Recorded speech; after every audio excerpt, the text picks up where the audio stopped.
acclamer ce Dieu. Acclame bien l'Éternel, acclame bien ce Dieu.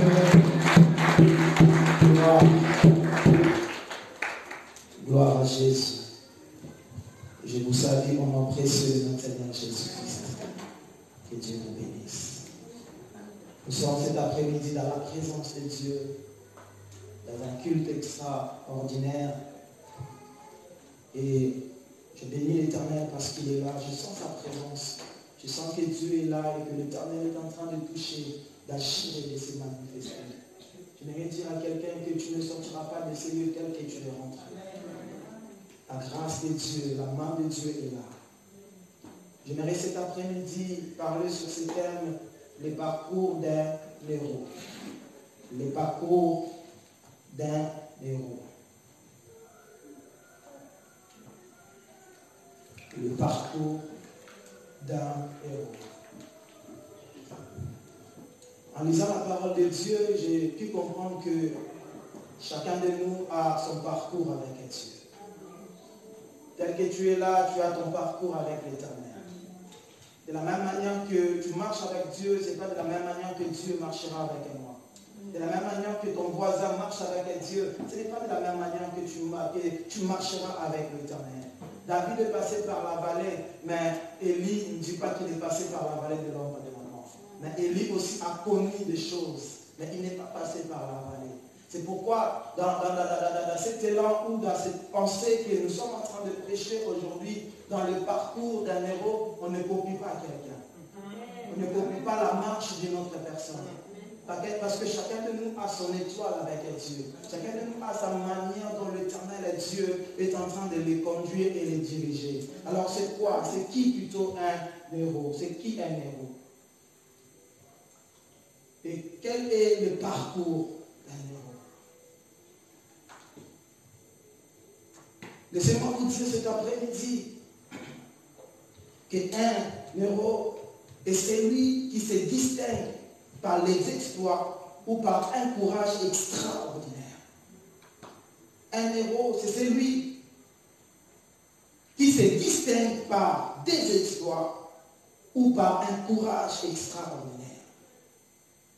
Un héros, quelqu'un qui est un héros, c'est quelqu'un qui est fort, puissant.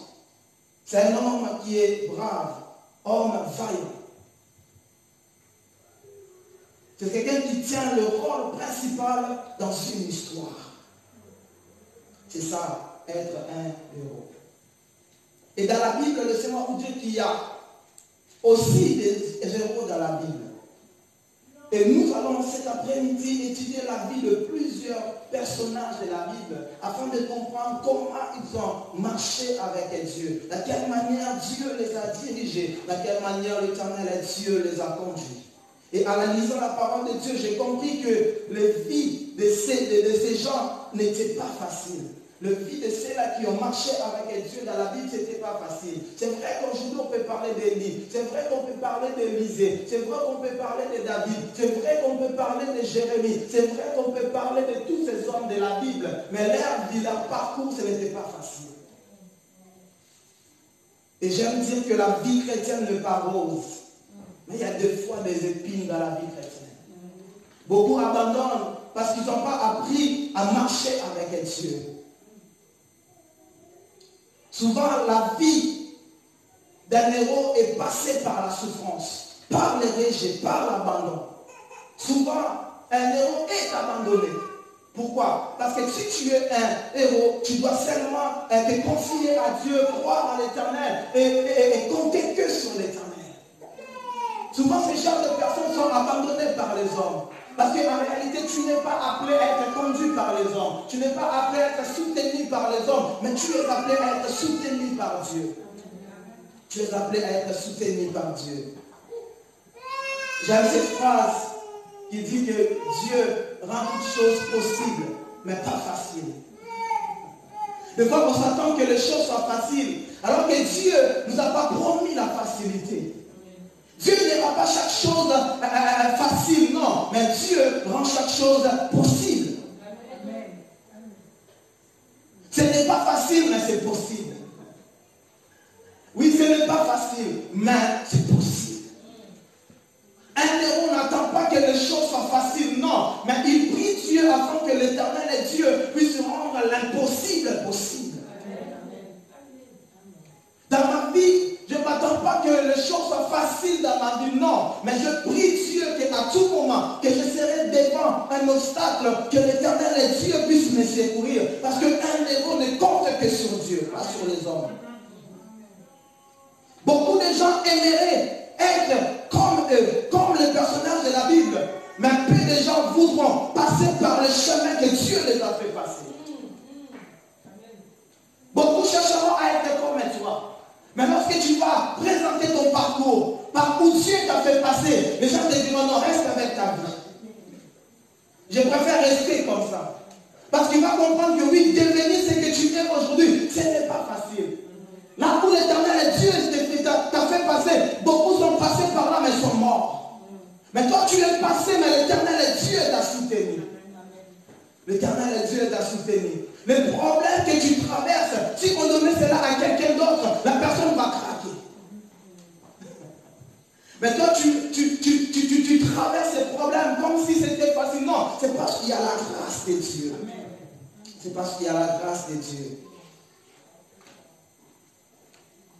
Dans la Bible, il y a des hommes, des gens comme Noé, comme Moïse, comme Jérémie, comme Élie, comme Pierre, ou même comme les hommes de Dieu, les servants de Dieu, le frère, le sœur d'aujourd'hui. Des hommes qui ont marché avec Dieu. C'est pourquoi voir un homme minimiser ces hommes, moi ça me fait mal au cœur. J'ai écouté une chanson d'un frère. Lorsque je l'ai écouté chanter, j'ai dit, ah, ces frères chantent bien. Mais lorsque j'ai écouté les paroles de sa chanson, ça m'a découragé. Le frère disait que, Seigneur, il n'y a que toi qui as réussi. Noé a échoué. Moïse a échoué. Bien aimé, Noé n'a pas échoué. Noé n'avait pas la même mission que Jésus. Moïse n'avait pas la même mission que Jésus. Dans sa mission, Noé a réussi. Parce que Noé a construit l'arche de l'Éternel.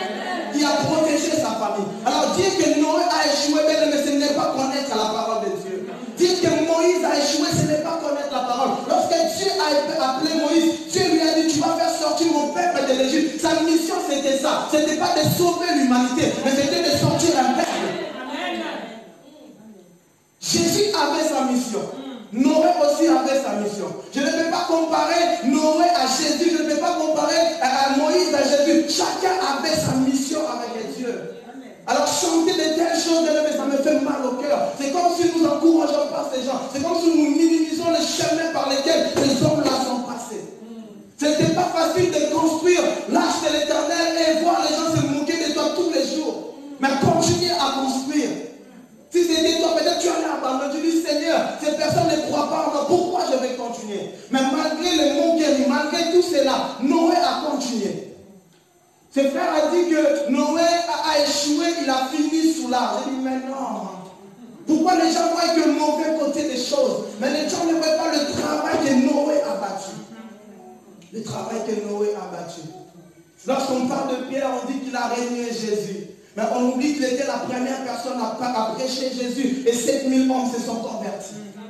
Des fois, on oublie ces choses. Mais nous voulons rester que dans leur shit. Nous voulons rester dans leurs erreurs. Non, mais c'était des hommes. La Bible, lorsqu'il parle de Jean-Baptiste, la Bible dit qu'il y eut un homme. Son nom était Jean. Il n'y eut pas un Dieu, mais il y eut un homme. C'est-à-dire que tous ces héros dans la Bible, ce n'étaient pas des dieux, mais c'était des hommes. Mais des hommes qui ont marché avec Dieu. Des hommes qui ont souffert avec l'Éternel.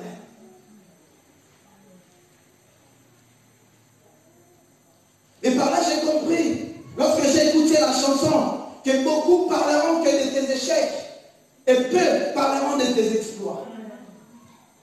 Beaucoup s'attarderont que sur ce que tu n'as pas pu voir, ce que tu n'as pas pu toucher, ce que tu as perdu dans la vie. Mais peu de gens parleront de ta réussite, de la manière dont Dieu a marché avec toi. C'est pourquoi même lorsque j'étais en train de préparer ce message, l'Esprit m'a ramené pour pouvoir voir un peu la vie de Jonas. Lorsqu'on parle de Jonas, aujourd'hui, c'est comme si c'était un faux serviteur. Non, Jonas était un vrai serviteur de l'Éternel. Un serviteur qui servait Dieu. Mais Jonas a refusé d'aller à Ninive parce que c'était des hommes incrédules. Sa faute, c'était simplement de refuser d'aller à Ninive. Mais parce que Jonas était fatigué de voir un peuple dont on prêche la parole, mais qui ne veulent pas se convertir. Jonas était fatigué. Il a dit, Seigneur, je n'irai pas. Combien de fois tel que tu es là et que tu dis que non, je lui ai tellement conseillé, mais que la personne n'écoute pas, j'ai abandonné. Mais tu verras que la même personne veut critiquer Jonas. C'était pareil avec Jonas. Allez, au lieu d'aller à Ninive, il a préféré d'aller à Tarsis. Mais Jonas fait partie des serviteurs de Dieu, de ceux-là qui ont marché avec Dieu. Noé a sauvé sa famille. Alors Noé, c'était un héros. Le parcours d'un héros n'est pas facile. Mais ceux qui n'ont jamais échoué sont souvent ceux-là qui n'ont jamais essayé dans la vie. Si tu vois quelqu'un clean, propre, c'est dire que abandonne ma potopoto dans la vie. Si tu vois quelqu'un qui dit moi je n'ai jamais échoué dans la vie, tu dis que tu n'as jamais essayé. Ça nous arrive d'essayer et d'échouer. Mais l'échec pour un héros n'est pas quelque chose, n'est pas quelque chose qui va l'affaiblir, non. Mais il comprend que par là, Dieu lui apprend comment réussir demain. Lorsque j'échoue aujourd'hui, j'essaie de comprendre pourquoi j'ai échoué, à quel point je n'ai pas pu réussir. Alors je vais travailler pour que demain je puisse réussir. Pour que demain je puisse réussir. Le parcours d'un héros n'est pas facile. Je dis être un héros, c'est accepter la souffrance. Matthieu chapitre 26, le verset 39. Je voulais commencer par la personne de Jésus-Christ. Matthieu chapitre 26, le verset 39. La Bible dit ceci.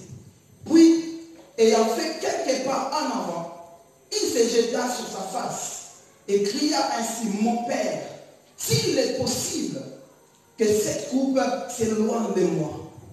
Toutefois, non pas ce que je veux, mais que ta volonté, mais non pas ce que je veux, mais ce que tu veux. Là, c'est la personne de Jésus-Christ.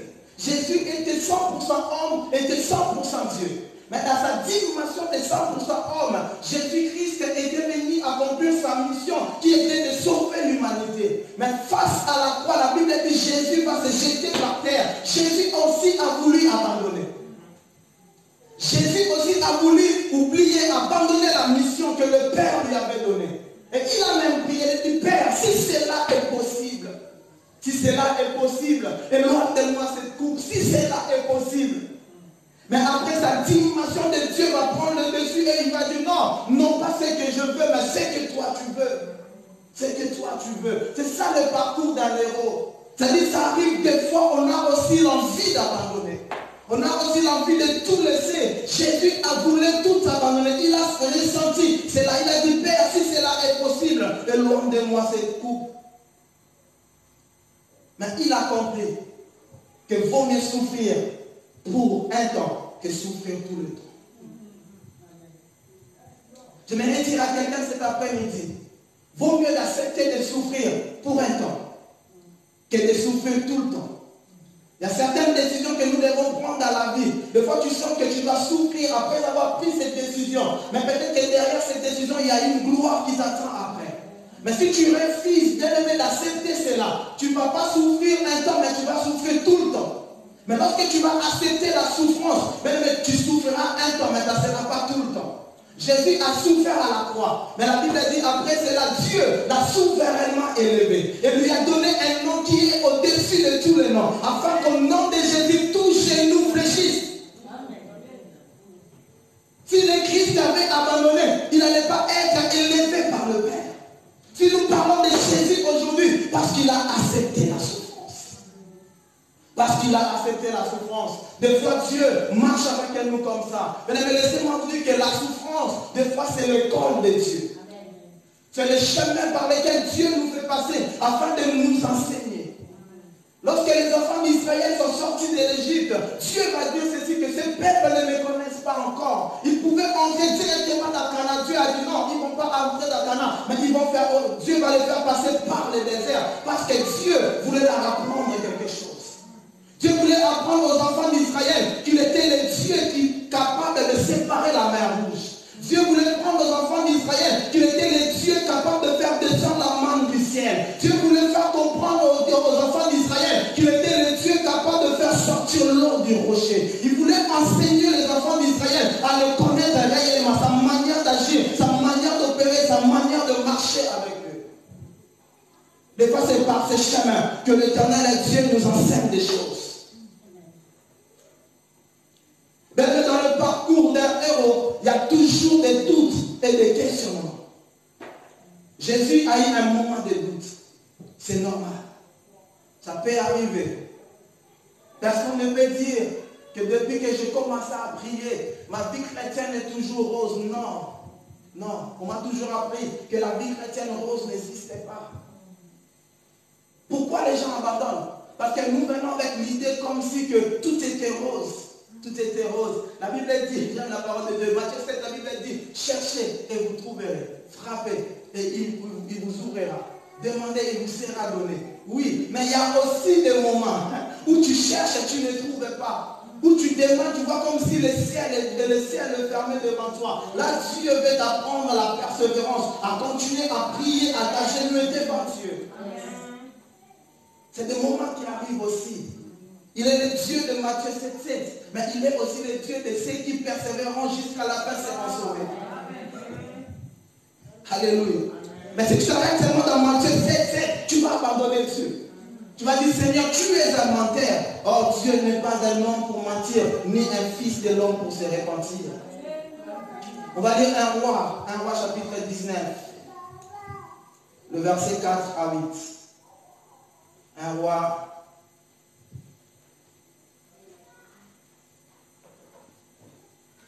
Un roi 19,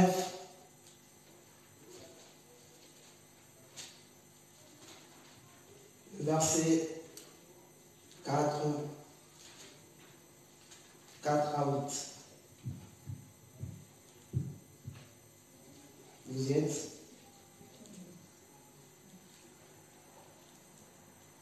C'est bon?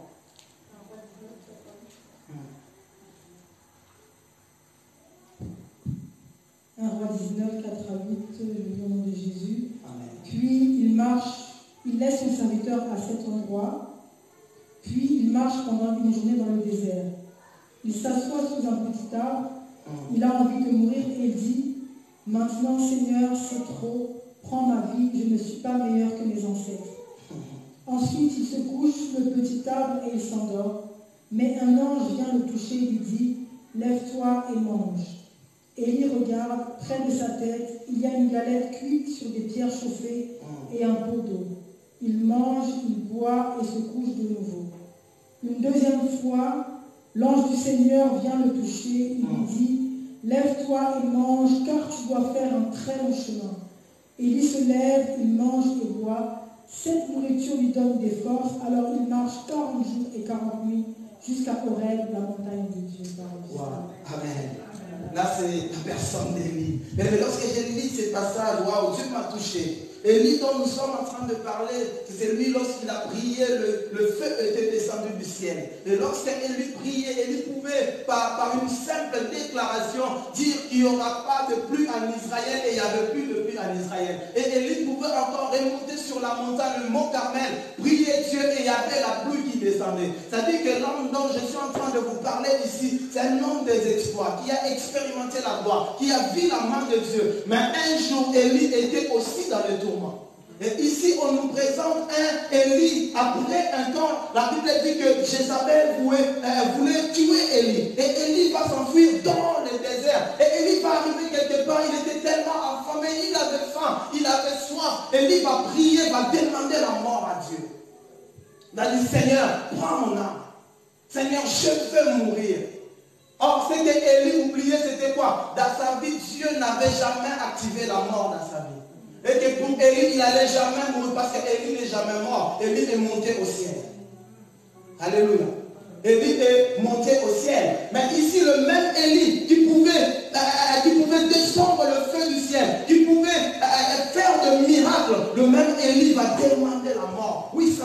arrive aussi sur le parcours, sur le parcours d'un héros, ça peut aussi arriver des moments où tu sens que tu peux abandonner, des moments où tu dis Seigneur, j'en peux plus, Seigneur, je vais tout laisser, Seigneur, je vais tout abandonner. Mais ce que j'aime avec Dieu, c'est quoi? Élie, après Dieu va envoyer un ange qui va ramener un gâteau à Élie. Élie va manger, Élie va encore s'endormir parce que Élie voulait mourir. Mais pour la deuxième fois, l'ange ramène encore la nourriture. Mais ce que j'aime avec l'ange, c'est qu'il a dit à Élie, il a dit, lève-toi, mange et bois, car la route est encore longue. Alléluia. Non, je vais dire à une personne cet après-midi que la route est encore longue. Non, n'abandonnez pas Dieu. N'abandonnez pas la vie, quel que soit le souci, quel que soit le problème. Ne demande pas la mort, ne te donne pas la mort, mais crois en Dieu, persévère avec le Seigneur. Dieu t'a réservé de grandes choses. Dieu t'a réservé des exploits que tu dois vivre, expérimenter dans ta vie. Si Élie était mort, si Élie s'était donné par exemple la mort, Élie n'allait pas savoir que Dieu n'avait jamais réservé la mort dans sa vie et qu'il allait monter au ciel sans passer par la mort. Mais Élie ne savait pas tout ça. Mais tu ne sais pas ce que Dieu réserve. Tu traverses peut-être des temps durs, tu traverses peut-être des temps de souffrance, mais tu ne sais pas ce que l'Éternel Dieu a réservé pour toi. Mange et bois, car la route est encore longue. La route est encore longue. Il y a encore des choses à vivre avec Dieu. Il y a encore des choses à expérimenter avec l'Éternel. Même si ça ne marche pas aujourd'hui, crois que demain ça marchera. Même si demain ça ne marche pas, crois qu'après demain ça marchera. Mais ce qui est sûr, c'est lui qui a créé lundi, c'est aussi celui qui a créé mardi. Celui qui a créé mardi, c'est celui qui a créé mercredi. Celui qui a créé mercredi, c'est celui qui a créé aussi le jeudi. Celui qui a créé le jeudi a créé aussi le vendredi. La semaine, ces jours-là ne terminera pas sans pourtant vivre et expérimenter la main de Dieu. Il y a 7 jours dans la semaine, mais il y a un jour que Dieu a réservé pour ton miracle. Il y a un jour que l'Éternel Dieu a réservé pour ta gloire. Alors ce que tu dois faire, c'est faire comme Élie. Mange quoi? Continue la route. Continue la route. Car la route elle est encore longue. Persévère, continue à marcher avec Dieu. Non, n'abandonne pas, marche avec l'Éternel. On t'a fait du mal, marche avec Dieu. On t'a abandonné, marche avec l'Éternel. J'aimerais te dire que les échecs d'hier ne caractérisent pas ta vie d'aujourd'hui. Que tes échecs d'hier ne puissent pas tacher ta vie aujourd'hui. Et ne t'identifie pas par rapport à tes échecs d'hier. Ne dis pas que je suis quelqu'un qui échoue tout le temps. Non, tu as échoué un moment. Mais il y a de grandes choses que Dieu a réservées pour toi. Élie a fui, Élie avait perdu la foi. Oui, ça arrive aussi. Des fois, tu peux aussi perdre la foi. Oui, ça arrive. La vie chrétienne, elle est comme ça. Des fois, on sent qu'on doit tout laisser, on doit tout abandonner. Mais lorsqu'on se souvient de la grâce, lorsqu'on se souvient de la main de Dieu, lorsqu'on se souvient de là où l'Éternel nous a ramassés, on se dit, quels que soient les soucis, je peux me lever et continuer à marcher. Ce que j'aime dans la parole de Dieu, la Bible dit, cette fois le juste tombera, cette fois, pas l'Éternel le relèvera, cette fois, il se relèvera. C'est-à-dire que Dieu nous demande à nous relever. Le problème avec Dieu, parce que tu es tombé, non, ça ce n'est pas le problème pour Dieu. Mais c'est que Dieu veut voir en toi et que tu te lèves et que tu continues le chemin. C'est vrai, lorsque tu vas tomber, beaucoup viendront t'insulter. Mais aie les yeux fixés vers l'Éternel. Continue et marche avec Dieu. Et c'est l'Éternel et Dieu qui marche avec toi, qui vont comprendre ceux-là qui sont en train de te critiquer aujourd'hui. Vous savez, lorsqu'il y a eu une fête de mariage, ce n'est pas toutes les personnes qui acclament, qui lancent des milolos. Ce sont aussi certaines personnes qui t'ont critiqué hier. Qui ont dit aussi que celle-là ne se mariera pas. Mais elle se retrouve en train de lancer des milolos. Pourquoi? Parce que Dieu a changé la situation.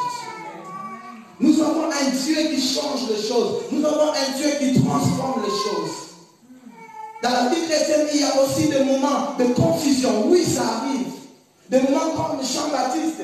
Jean-Baptiste, lorsqu'il a vu Jésus arriver, Jean-Baptiste va se lever et va dire, voici l'agneau de Dieu qui ôte le péché du monde. Mais lorsqu'il va se retrouver en prison, Jean-Baptiste va envoyer ses disciples pour aller poser la question à Jésus. Et dit, c'est lui qui doit venir ou devant nous en attendre un autre.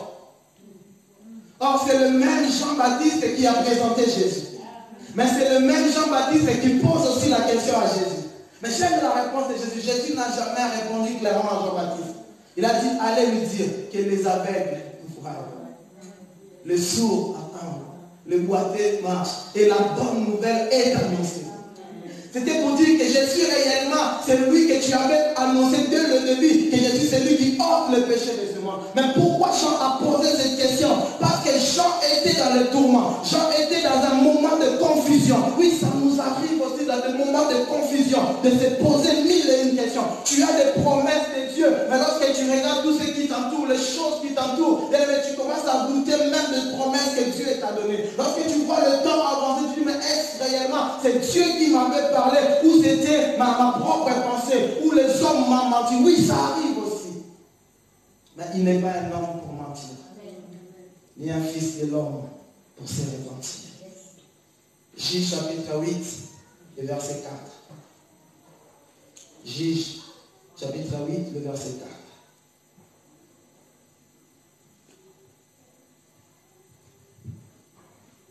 Je vais aller rapidement. Ici, il s'agit en fait de Josué qui devait traverser le Jourdain, amener les enfants d'Israël dans un lieu où l'Éternel Dieu avait réservé. On va lire pour mieux comprendre la parole. Juge chapitre 8, verset 4. Gédéon et ses 300 hommes arrivent au fleuve Jourdain et le traversent. Ils sont épuisés, mais ils continuent à poursuivre leurs ennemis.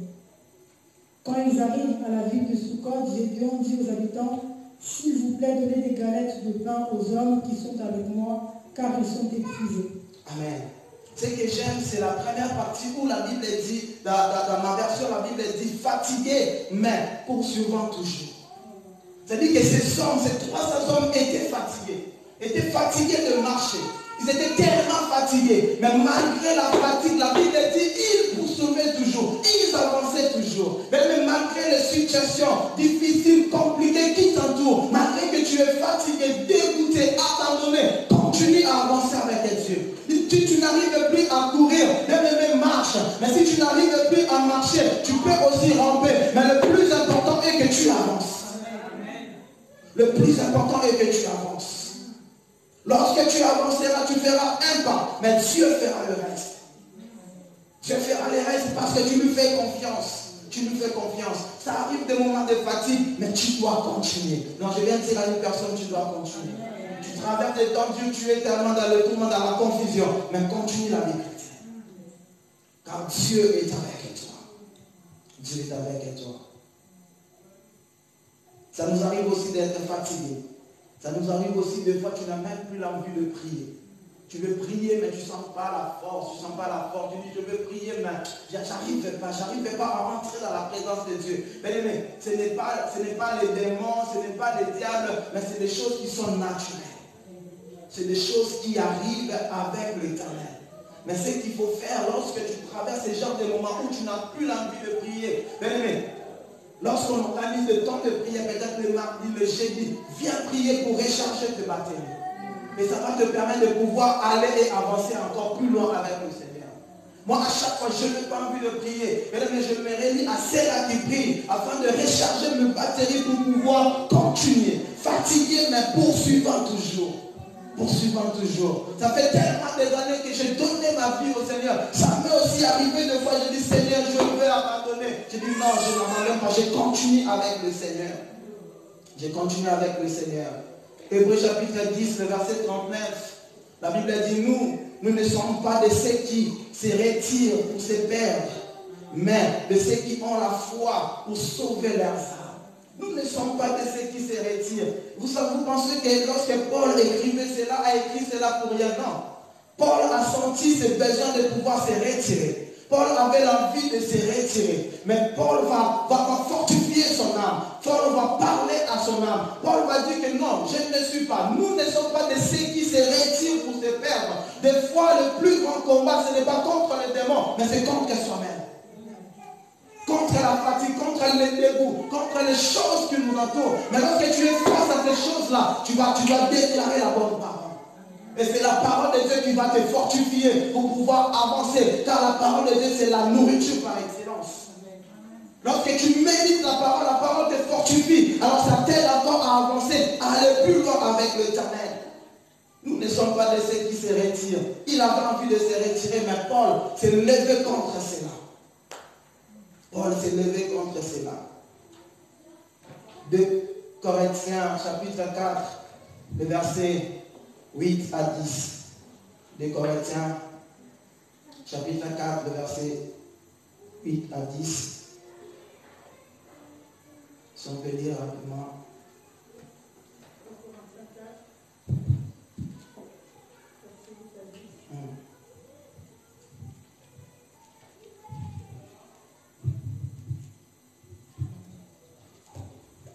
Corinthiens 4, verset 8 à 10. Nous sommes pressés de toute manière, mais non réduits à l'extrémité, dans la détresse, mais non dans le désespoir, persécutés, mais non abandonnés, abattus, mais non perdus, portant toujours avec nous dans notre corps la mort de Jésus, afin que la vie de Jésus soit aussi manifestée dans notre corps. Alléluia. Tu peux recommencer ce passage, j'aimerais qu'on puisse bien écouter cela. Nous sommes pressés de toute manière, mais non réduits à l'extrémité, dans la détresse, mais non dans le désespoir, persécutés, mais non abandonnés, abattus, mais non perdus, portant toujours avec nous dans notre corps la mort de Jésus, afin que la vie de Jésus soit aussi manifestée dans notre corps. Alléluia. Nous sommes pressés de toute manière, de chaque côté, mais non réduits à l'extrémité. Dans la détresse, oui, ça nous arrive aussi d'être dans la détresse. Mais c'est que j'aime Dieu. La Bible dit qu'il est le secours qui ne manque jamais au temps de la détresse. Lorsque tu te retrouves dans ce genre de moment, tu dois te dire, la parole doit te motiver. Dans chaque moment de ta vie, il y a un verset de la Bible qui correspond à ce moment-là. C'est-à-dire que tu dois te référer à la parole de Dieu pour pouvoir te motiver et aller très loin. Il dit, dans la détresse, mais pas dans le désespoir. Pas dans le désespoir. Persécuté, mais non abandonné. Wow, la Bible dit, je serai avec toi jusqu'à la fin du temps. Je serai avec toi. Nous avons la promesse, la parole de Dieu, dont l'Éternel nous promet d'être là avec nous. Il a dit, je ne t'abandonnerai point, je ne te délaisserai point. Mais celui qui a parlé est fidèle, il ne ment jamais. S'il a dit qu'il ne t'abandonnera pas, même dans le désert, il ne va pas t'abandonner. Même je ne sais où dans l'eau, il ne va pas t'abandonner. Il sera toujours avec toi. Lorsque Shadrach, Meshach et Abednego s'avançaient vers la fournaise, ils ne savaient pas que Jésus allait intervenir. Car la quatrième personne était là, qui avait le visage d'un fils de l'homme qui a apparu. Mais ils ont quand même avancé. Ils ont fait confiance à Dieu. Cet après-midi, fais confiance à l'Éternel. Quelle que soit la situation, quel que soit ce que tu traverses, fais confiance à l'Éternel. Il n'existe pas de héros tout propre, sans cicatrice, non. Les cicatrices représentent le parcours d'un héros. C'est-à-dire que lorsque tu regardes la vie d'un héros, tu dois voir des cicatrices dans sa vie. C'est-à-dire qu'il y a des traces qui démontrent par où il est passé. Et par où l'Éternel Dieu lui a fait passer. Des fois, lorsqu'on répète le psaume 23, que lorsque je traverse la vallée de l'ombre de la mort, je ne crains aucun mal. Des fois, c'est des récitations que nous faisons avant de dormir. Mais pour David, ce n'était pas une récitation, mais c'était une vie, quelque chose qu'il a réellement traversé. Ce n'était pas facile pour David. Mais il a dit, je ne crains aucun mal, car je sais que l'Éternel Dieu est avec moi. Le problème, ce n'est pas la situation que je traverse, non, mais c'est de savoir si Dieu est là ou pas. Si Dieu est là, je reste tranquille. Quel que soit le problème, quelle que soit la situation, mais je cherche à savoir une lumière, voir si l'Éternel est là. Si Dieu est là, je dis, quel que soit le problème, je n'échouerai pas. Quel que soit le problème, je ne me tournerai pas, parce que Dieu est là. Il a dit, je serai avec vous. Parce qu'il est là. Waouh, je vois encore Daniel. Daniel qui servait Dieu. Mais il était obligé un jour, on lui a demandé de choisir entre son Dieu et le Dieu de ce roi qui leur dirigea ce temps. Mais Daniel a refusé. On va jeter Daniel dans la fosse au lion. Mais ce que j'aime avec le roi, c'est le matin lorsque le roi est venu. Le roi a appelé Daniel. Daniel, est-ce que ton Dieu t'a secouru? Daniel a dit, oui, mon Dieu est vivant. Alléluia. Daniel n'avait pas peur de la fosse au lion, parce que Daniel savait qu'il est celui qui ferme la gueule de lion. Il est celui qui bloque toutes choses. Il est celui capable de fermer. Il est celui capable de bloquer. Il est celui capable de combattre pour toi. Il suffit simplement de croire en ces dieux. et de marcher avec lui. Et je disais qu'il n'existait pas de héros tout propre, sans cicatrice, ça n'existait pas. Si on posait la question à chacun de nous, on dira que depuis que j'ai servi l'Éternel, je suis passé par telle situation. Et tu comprendras que partout où tu es passé, Dieu était avec toi. L'Éternel Dieu t'a secouru. La main de Dieu était sur toi. Dieu t'a fait du bien. Voilà pourquoi tu es là aujourd'hui. Beaucoup de gens échouent aujourd'hui parce qu'ils veulent être acclamés avant de faire quelque chose. Beaucoup de gens, avant de faire quelque chose, ils veulent voir si la foule est là. Ils veulent voir si les gens sont là pour l'acclamer. Mais un héros n'attend pas de voir si la foule est là. Commence et opère. Même s'il n'est pas acclamé, il avance avec Dieu. Il avance avec l'Éternel. Tu veux faire quelque chose, tu peux voir comme si personne ne te fait cas, personne ne te regarde, personne ne te soutient. Bien-aimé, avance. Si tu as Dieu, avance avec l'Éternel. Nous avons déjà vu des équipes adverses qui viennent dans la ville et qui gagnent le match dans la ville. Pourquoi? On va voir, il y a des supporters partout de l'équipe où ils sont venus jouer. Mais eux, ils vont gagner parce qu'ils avaient confiance en eux. C'est pourquoi ils ont gagné. C'est-à-dire que quel que soit le cri, quel que soit tout ce qui se passe, je n'ai pas besoin d'être acclamé pour avancer. Mais seul, je peux avancer. Ceux qui ont commencé avec nous la main de l'Éternel savent que pendant ces moments de vacances, c'était chaud parce qu'il n'y avait pas du monde. Quand c'était les vacances, les gens devaient bouger, vous allez vous retrouver à 3. Oui, ça m'est aussi arrivé deux fois de dire, mais Seigneur, est-ce que tu m'as appelé ou pas? Est-ce que c'est ta vision ou pas? Est-ce que je continue ou pas? Waouh, bien aimé, comme j'ai dit, à chaque verset lié à la situation. La Bible dit que celui qui est fidèle dans les petites choses, Dieu lui accordera toujours de grandes choses. Des fois, tu as envie de laisser. Des fois, tu as envie d'abandonner. Des fois, vous vous retrouvez à la fin du mois, il n'y a pas d'argent et vous devez sortir votre propre argent et payer la salle. Mais Seigneur, je peux aussi abandonner. Oui, ça m'est aussi arrivé. Mais je savais que c'est lui qui m'avait appelé. Alléluia. Fais confiance à l'Éternel. Fais confiance à celui qui marche avec toi. Fais confiance à celui qui t'a appelé. Dieu est capable de changer les choses. Nous ne sommes pas encore arrivés là où l'Éternel est. Dieu veut nous amener. Mais dans ce parcours-là, il y a déjà des choses que nous voyons avec Dieu. Ça nous encourage à pouvoir encore avancer. Et je dis que c'est Dieu qui avait raison. Si j'avais abandonné, je ne serais peut-être pas là aujourd'hui. Vous voyez? Mais parce que je voulais continuer, quelles que soient les situations, quel que soit le problème, je voulais continuer avec Dieu. Mais voilà que l'Éternel est Dieu, nous fait du bien aujourd'hui et nous avançons lentement et sûrement avec l'Éternel.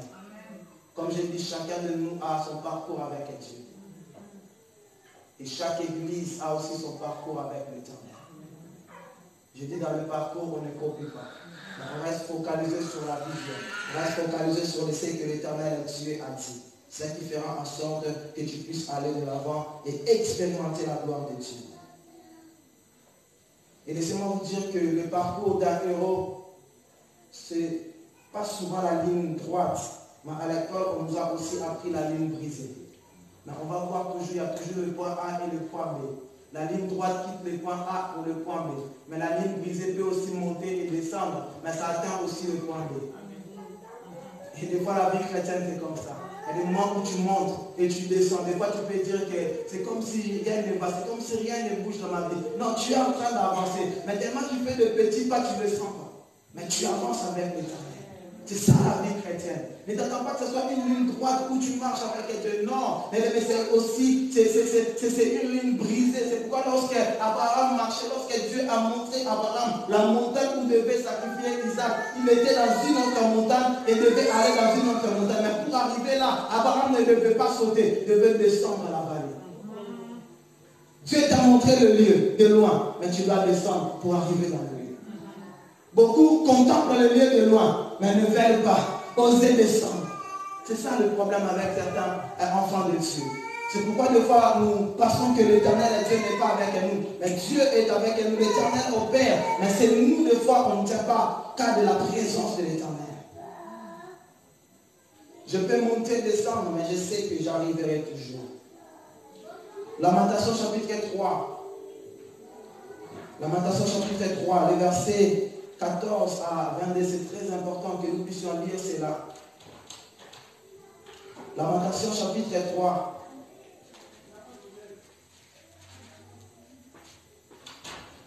Le verset 14 à 22. La Bible dit ceci. C'est Jérémie qui parle. Il dit, je suis pour tout mon peuple un objet de raillerie. Chaque jour l'objet de leur chanson. Il m'a rassasié d'amertume. Il m'a enivré d'abstinence. Il a brisé mes dents avec des cailloux. Il m'a couvert de cendres. Tu m'as enlevé la paix. Là, c'est Jérémie qui est en train de parler. Je ne connais plus le bonheur. Et j'ai dit, ma force est perdue, ma force est perdue. Ça, c'est le prophète Jérémie qui est en train de parler. Il dit encore que je n'ai plus d'espérance à l'Éternel. Waouh! Jérémie dit qu'il n'a plus d'espérance à l'Éternel. Jérémie dit qu'il ne croit plus en Dieu. Le verset 19, quand je pense à ma détresse et à ma misère, à l'abstinence et au poison. Waouh! Quand mon âme s'en souvient, elle est abattue au-dedans de moi. Abattue au-dedans de moi. Voici, waouh, le verset 21. Voici ce que je vais repasser dans mon cœur. Ce qui me donnera de l'espérance. Waouh! Voici ce que je vais repasser dans mon cœur. Je veux que si tu peux souligner cela dans ta Bible. Voici ce que je vais repasser dans mon cœur. Ce qui me donnera de l'espérance. Les bontés de l'Éternel ne sont pas épuisées. Ses compassions ne sont pas à leur terme. Elles se renouvellent chaque matin. Oh, ta fidélité est grande. Est-ce qu'on peut acclamer la parole de Dieu? Jérémie a traversé des temps durs, le temps de souffrance. Je voudrais dire à quelqu'un, avant de te confier à un pasteur, sois le premier pasteur de ta vie. Dans des moments de souffrance, de tourments, des moments de doute, prends le temps de prêcher ton âme. Tu peux prendre une chaise, tu mets devant toi, et tu prends ton âme, tu mets sur la chaise, et tu commences à prêcher ton âme. Et c'est ce que Jérémie a fait. Il pensait au poison, il pensait à ces choses. Il n'avait plus confiance en Dieu. Mais Jérémie, dans le verset 21, il dit, voici ce que je repasserai dans mon cœur. Pas les mauvaises choses. Pas les choses passées, pas mes échecs, pas les endroits où je suis tombé. Mais je vais repasser dans mon cœur ce qui me donnera de l'espérance. La seule chose qui peut te donner la force de pouvoir te lever et marcher, c'est la parole de Dieu. Amen. Je veux dire que ce livre de la loi ne s'éloigne point de ta bouche. Médite les jours et nuits, agis fidèlement selon ce qui est écrit. C'est alors que tu auras du succès, c'est alors que tu réussiras. Il a dit, voici ce que je vais passer dans mon cœur, ce qui me donnera de l'espérance. Il dit, les bontés de l'Éternel ne sont point épuisées. Waouh, les bontés de l'Éternel ne sont point épuisées. Ses compassions ne sont pas à leur terme. Le verset 23, elles se renouvellent chaque matin. C'est-à-dire que chaque matin, la bonté de Dieu se renouvelle. Lorsque tu te réveilles le matin, la bonté de Dieu se renouvelle. La bonté de Dieu, c'est la rosée du matin. Lorsque tu te lèves le matin, dis-toi que la bonté de Dieu, c'est un paquet. Dans la bonté de Dieu, il y a la grâce de Dieu, il y a l'amour de Dieu, il y a la paix de Dieu. C'est-à-dire que toutes ces choses-là se renouvellent chaque matin. C'est pourquoi la Bible dit, pour tous ceux qui vivent, il y a encore de l'espoir. Il y a encore de l'espérance pour tous ceux qui vivent. Tu dois continuer à croire, tu dois continuer à espérer, tu dois continuer à marcher avec Dieu. Pour terminer, si on peut noter Josué chapitre 1, le verset 1 à 3. Et Matthieu chapitre 8, le verset 21. C'est par là on va terminer. Mais je vais simplement relater l'histoire. Ici, il s'agit de Josué. Après la mort de Moïse, Josué était en train de faire le deuil de Moïse. Josué est en train de faire le deuil de Moïse. Peut-être que tu es là, tu as aussi perdu un membre de ta famille. Et que jusqu'aujourd'hui, tu portes ce deuil-là en toi. Mais laisse-moi te dire, aujourd'hui, tu dois t'en débarrasser de cela. Et Moïse n'était pas mort devant le peuple. Moïse était mort dans un lieu où il n'y avait personne. Où il n'y avait que Dieu, Satan et Moïse. Pourquoi il s'est précipité pour pouvoir prendre le corps. Et Dieu a pris le corps de Moïse. Et c'est Dieu lui-même qui a enterré Moïse. C'est-à-dire qu'aucun peuple ne savait. Mais Josué va apprendre que Moïse était mort. Josué était abattu. Josué s'est posé les questions, mais comment je vais avancer? Comment je vais faire les choses? Josué était peut-être dans le 40 jours de gêne et deuil. Josué se disait, mais Moïse est parti. Mais ce que j'aime avec Dieu, Dieu lorsqu'il vient vers Josué, il dit, Moïse, mon serviteur, est mort. C'est là, en d'autres termes, on ne peut plus rien faire pour Moïse. Moïse est déjà parti. Mais il dit à Josué, lève-toi, prends courage, et c'est toi qui vas amener ce peuple. C'est-à-dire, lorsqu'on porte un deuil, nous serons toujours dans la souffrance. Mais lorsqu'on accepte de tout laisser et croire en l'Éternel, Dieu nous donnera la victoire et la paix dans le cœur. Des fois, on n'a pas la paix parce qu'on ne veut pas lâcher la personne qui est partie. C'est pourquoi des fois on n'a pas la paix. C'est pourquoi dans le Matthieu chapitre 8, le verset 21, un disciple de Jésus, son père était mort. Il vient voir Jésus. Jésus, permets-moi d'aller ensevelir mon père parce qu'il est mort. Jésus voulait te dire, bon, je te donne 3 jours. Il y a RTT pour aller et enterrer ton père. Mais Jésus dit non, laisse les morts enterrer les morts. C'est-à-dire toi, continue. Mais Jésus vient dire à une personne, tu dois continuer. J'ai vu, il y avait une photo d'une sœur par là, j'ai vu une photo d'une sœur qui habite alors, qui est partie à Kim voir le pasteur Mbaka. Elle a pris des photos avec le pasteur Mbaka. Le pasteur Mbaka, c'est lui qui a chanté Orphelin à Pam. Mais curieusement, j'ai vu qu'elle a pris des photos avec lui, mais le pasteur Mbaka avait des habits déchirés. Oh, j'ai dit, mais qu'est-ce qui se passe? C'est-à-dire que même là où tu es amené là, pour lui, dans sa tête, c'est toujours l'orphelin. Amen. Et s'il continue comme ça, il continuera toujours à chanter Orphelin à tomber. Amen. Il y a des moments où, quelle que soit la douleur, tu dois dire que non, Seigneur, j'avance. Ceux qui sont partis, Moïse, mon serviteur, est mort. Moi, je me rappelle à 2013, je suis parti parce qu'il y avait le deuil de ma mère. On a enterré les dimanches, mais il y a un pasteur qui est venu me voir après l'enterrement. Thomas, j'ai un séminaire qui commence jeudi, mardi. J'aimerais que tu puisses prêcher. J'ai dit, ok, on a enterré dimanche, mardi. J'ai prêché au moins de mardi à vendredi dans 4 églises. Dans 4 églises. Je pouvais aussi dire non, on a donné la lame ou tout ça. Non, Dieu, ce n'est pas comme ça. Quel que soit le problème que tu peux traverser, mais tu dois avoir le courage de t'élever et de continuer de marcher avec l'Éternel. Tu as un parcours avec Dieu. Et dans ce parcours, tu n'es pas seul. Dieu est avec toi. Tu peux traverser la vallée, mais comme David, tu dois te dire que je ne crains aucun mal car l'Éternel est avec moi. Comme je dis, le problème, ce n'est pas la vallée. Le problème, ce n'est pas ce que tu traverses comme situation, mais c'est que l'Éternel Dieu soit là. Si Dieu est là, bien, sois sûr qu'il y aura la victoire, qu'il y aura la délivrance, qu'il y aura le miracle. Nous acclamons la parole de l'Éternel.